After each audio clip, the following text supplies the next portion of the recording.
Hello students. So in this lecture we will see some inbuilt functions in Excel.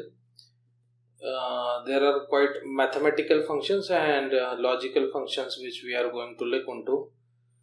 So in front of you we have a sales report wherein first column belongs to serial number, next is name of customer, then there is a tax number, that is goods and services tax number, invoice number, sales date on which particular sales was done to a customer, then product code, and then product name, and then invoice amount, and then receipt date, the name on which money was received.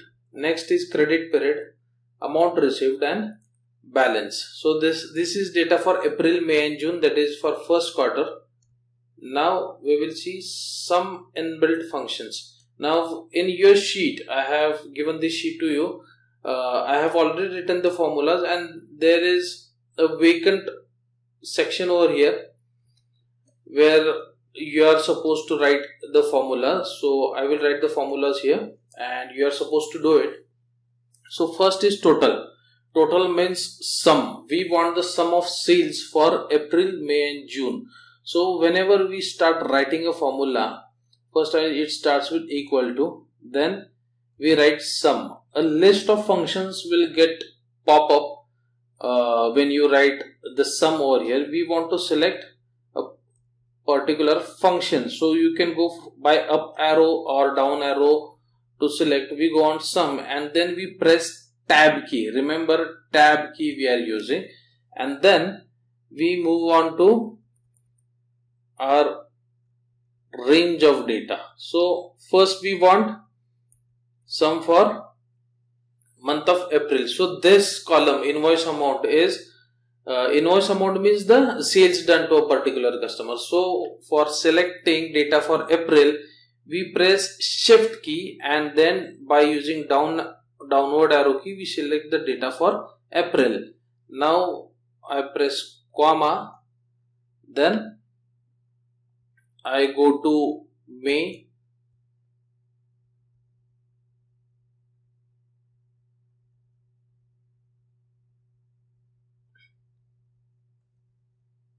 then again when I complete selecting May, I give comma. See the syntax over here, it is asking number 1, number 2, number 3.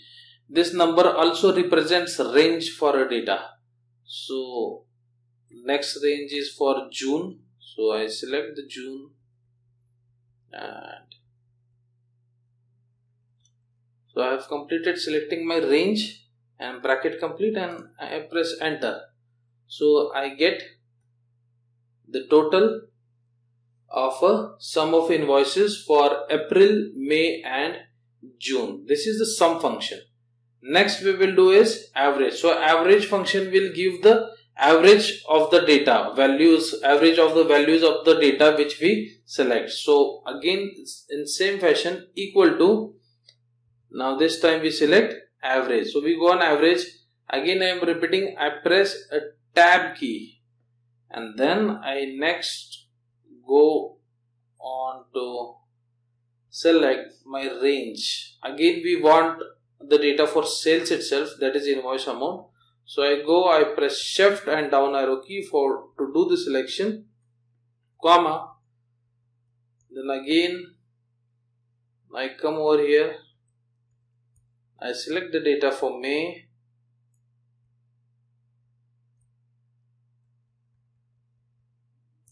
comma, and next I select the data for June and enter. So I again get the result. So while selecting the function, you need to press the tab key, and you are not going to press enter, you are going to press the tab key. That is very much important. Next we will do max. So max will fetch the maximum value in a given particular range. So out of this particular range, it will fetch the maximum value. So in our sales column, it will fetch the maximum value sales in that given data range. So equal to max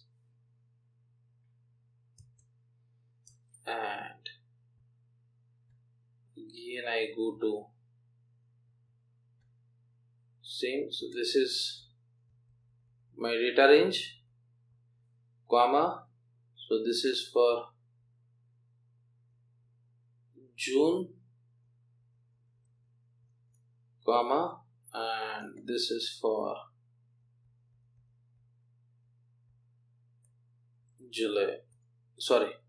April, May and June, and press enter. So I get the value as 19,000. So 19,000 is the maximum value out of a particular range. Next and last function for this tutorial is minimum. So minimum will fetch a minimum value in the given range. So again we will go and select the range.